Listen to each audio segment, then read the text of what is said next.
नमस्कार. शिरपूर तालुक्यात अवकाळी पाऊस, अनेक घरांसह शेती पिकांचे मोठे नुकसान. आमदार काशीराम पावरा यांचे तहसीलदारांना निवेदन. त्वरित पंचनामे करून भरपाई मिळावी.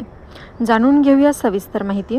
दिनांक 2 एप्रिल रोजी सायंकाळी 5 ते 8 वाजेच्या दरम्यान वादळी वाऱ्यांसह झालेल्या पावसामुळे शिरपूर तालुक्यात शेती पिकांचे मोठे नुकसान झाले आहे.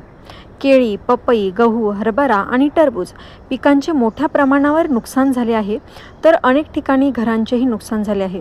यामुळे शेतकऱ्यांना आर्थिक संकटाला सामोरे जावे लागत आहे. नुकसानग्रस्त भागाचा त्वरित पंचनामा करून मदत मिळवून द्यावी अशी मागणी आमदार काशीराम पावरा यांनी तहसीलदारांना निवेदनातून केली. यावेळी तालुक्यातील भाजप पदाधिकाऱ्यांची मोठी उपस्थिती होती. संपादक योगेश पाटील, एक विचार सत्याचा.